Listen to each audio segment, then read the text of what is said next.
Hello guys, चलिए आज का पार्ट शुरू करती हूँ। यह वो कॉलेज से वापस घर जा रहा था। वो होटल से गुजर रहे थे जहाँ उन्होंने पहले दिन खाना खाया था। यह वो होटल के अंदर गया। दुकानदार ने कहा, ओह याबो, आओ बैठो। याबो ने चूल्हे पर रखे हुए कटोरे की और इशारा करते हुए पूछा, क्या वो लोटस पोक रिब सूप है? दुकानदार ने कहा, हाँ, लेकिन वो सेल करने के लिए नहीं है, वो हमारे घर के लिए है। जल्द ही याबो का चेहरा उतर गया। एक प्यारा सा उदास चेहरा सूप को निहारता हुआ। उसे देखकर दुकानदार ने हंसते हुए कहा, एक्चुअली मेरे घर पर एक मेहमान है। ठीक है, कोई बात नहीं, मैं तुम्हें लोटस पोक खाने के लिए दूंगा, तुम वही रुको। ऐसे कहकर दुकानदार ने उसे लोटस पोक दिया। याबो कहता है, थैंक यू, आप एक अच्छे इंसान हैं। ऐसे कहते हुए अपना मनी पर्स निकाल लिया और पूछा, कितना है? दुकानदार ने कहा, तुम्हें मुझे पैसे देने की जरूरत नहीं है। मैंने तुमसे पहले ही कहा था कि यह सेल के लिए नहीं है, लेकिन मैं इसे उसे देना चाहता हूँ, मतलब मेरे मेहमान को। इसके बाद याबो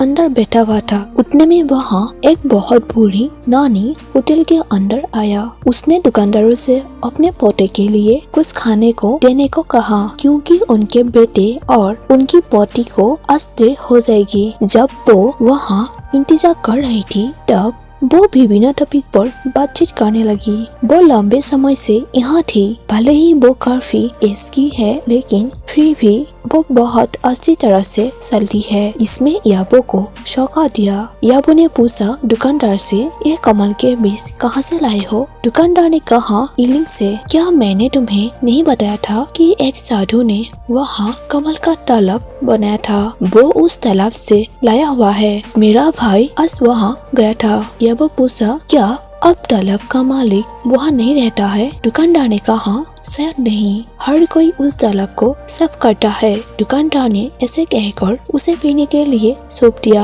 तब नानी ने कहा, ईलिंग पेटेरियक ने उस तालाब को बनाया। वो कमल से प्यार करता था। हर कोई उससे डरता था, क्योंकि वो घोलों में हेर फेर कर सकता है, लेकिन उसकी तुलना एक देवदूत से की जा सकती है। वो उस तरह का व्यक्ति था।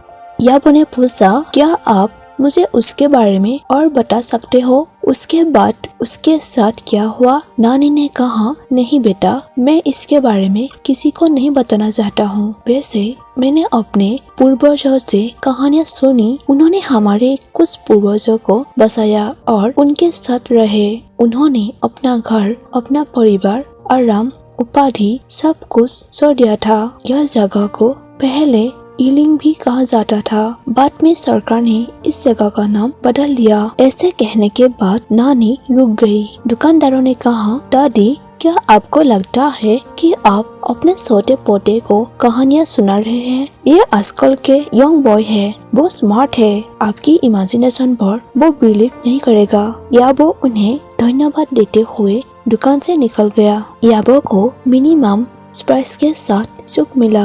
याबो सूप के तरफ देखते हुए सोचता है, आशा है कि वो इसे पसंद करेगा। उयुसन हमेशा अपने दीदी और भाई के बारे में कहता रहता है और उयुसन हमेशा उस भोजन के बारे में बात करता है जो उसकी दीदी ने बनाया था। इस सूप का स्वाद एक जैसा नहीं हो सकता है, फिर भी कुछ भी नहीं से बेहतर है। याबो ने पहले कभी इसका स्वाद नहीं चखा था, तो वो भी उत्सुक था। याबो घर के अंदर गया। उयुसन वहाँ नहीं था। उसने खाना टेबल पर रख दिया। जब याबो ने कमरे में अपनी शर्ट उतारी, उसी टाइम उसे बाहर कुछ सुनाई दिया, क्योंकि उयुसन कमरे के अंदर आया था। याबो कहता है, तुम आ गई, तुम देर से आए हो। उयुसन कहता है, क्या तुम मेरा इंतजार कर रहे थे? उयुसन ने याबो लाए गए पैकेट की ओर इशारा करते हुए पूछा, यह क्या है? याबो ने कुछ नहीं कहा, लेकिन स्मेल किया। तभी उयुसन उसके करीब गया। सूप के तरफ इशारा करते हुए याबो ने कहा, इसका स्वाद अच्छा नहीं हो सकता है, लेकिन मुझे केवल यही मिला, तुम्हें इसे खाना चाहिए। उयुसन ने खुशी से याबो को गले लगा लिया। याबो ने कहा, तुम क्या कर रहे हो? उयुसन ने मुस्कुराते हुए कहा, तुम बहुत से हो। मेरे लिए ये सब करने के लिए धन्यवाद। फिर याबो नहाने के लिए गया। इसके बाद दोनों साथ बैठकर सूप खाने लगा। वुई हुईशान ने इसका भरपूर आनंद लिया। अचानक वुई हुईशान ने कहा, मैं हमेशा लैन वांगजी को कमल घाट पर ले जाना चाहता था। वो व्यक्ति नहीं जानता कि मजे का क्या मतलब है। मैं भी उसके साथ यह खाना चाहता था। किसी तरह मेरी इच्छा आज तुम्हारे साथ पूरा हुआ है। ऐसे कहने के बाद वुई हुईशान ने एक क्यूट सा स्माइल किया। उन्होंने खाना खत्म कर दिया।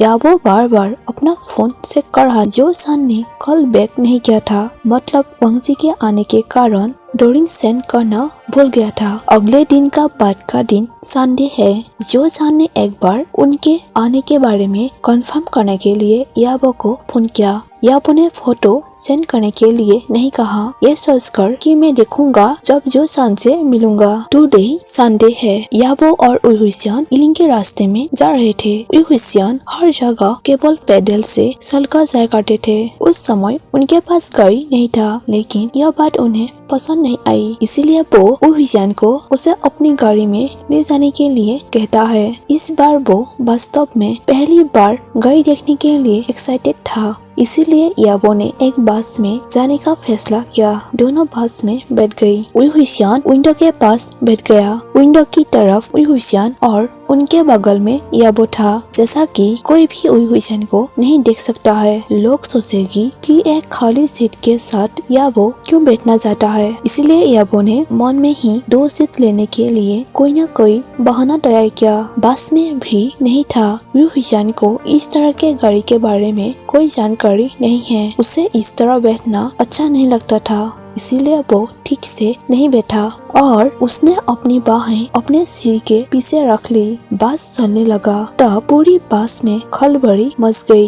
वुई हुईशान ने सीधे सामने की सीट पर अपना सिर मारा। याबो उसे ऐसे देखकर जोर जोर से हंसने लगा। तब उन्हें एहसास हुआ कि वो यहाँ अकेले व्यक्ति नहीं थे, इसीलिए उन्होंने आवाज करना बंद कर दिया, लेकिन हंसी नहीं रोक पाया। वुई हुईशान वास्तव में अपनी पहली सवारी से नाखुश थे। जहाँ डट हो रहा था, वहाँ वो अपना माथा रगड़ रहा था, लेकिन अभी कुछ और आना बाकी है। बस आगे बढ़ने लगी और बस का स्पीड बढ़ने लगी। वुई हुईशान ने कभी इमेजिन नहीं किया था कि गाड़ी कैसे चलते हैं। बस बीच से जाने के कारण वुई हुईशान ने याबो को जोर से पकड़ लिया और पूछा, क्या बस चट्टान से गिर रही है? याबो उसे देखकर अपनी हंसी नहीं रोक पाया। 15 मिनट के भीतर बस ने उन्हें एयरिंग पर उतार दिया।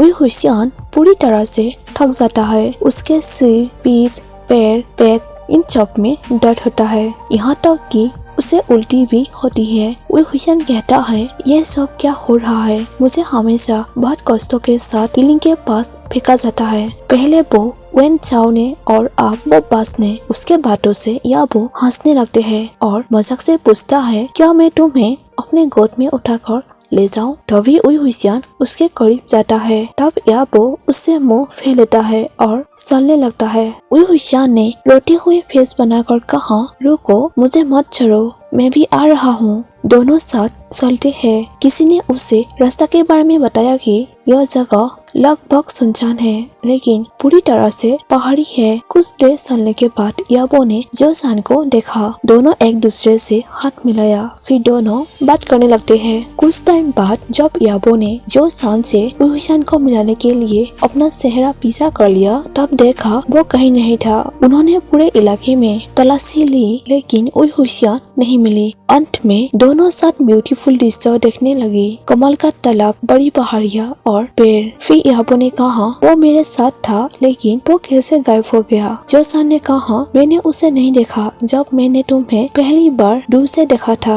याबो कहता है, वो मेरे पीछे था। हम दोनों एक दूसरे से बात कर रहे थे। जब मैंने तुम्हें देखा तो मैंने पीछे मुड़कर नहीं देखा था। शायद वो उसी टाइम गायब हो गया। जो सान ने पूछा, लेकिन वो मुझे देखकर गायब क्यों हो गया? याबो ने कहा, मुझे नहीं लगता कि वो तुम्हें देखकर गायब हो गया। कम से कम उसकी अपनी मर्जी नहीं है, क्योंकि उसके पास तुमसे छिपने का कोई कारण नहीं है। फिर भी वो कहाँ जा सकता है? हमने इस पूरे जगह की तलाशी ली। जो सान कहता है, यह उसके पुरानी जगह है, शायद वो कहीं और चला गया। फिर दोनों उनके लौटने का कुछ देर इंतजार किया, लेकिन वो वापस नहीं आया। या वो कहता है क्या वो अपना रास्ता खो दिया है? वो हमें कैसे छोड़ सकता है? हम उसके लिए यहाँ आए थे। जोसन कहता है अगर उनकी मुलाकात न्योती है तो वो जरूर मिलेगा। अभी के लिए चलो वापस मेरे घर में चलते हैं। तुम थके हुए हो, मेरे मेहमान बनो। गाइस, आज का फैन फिक्शन मैं यहीं पर खत्म कर देती हूँ। Thank you for watching my video. Bye bye.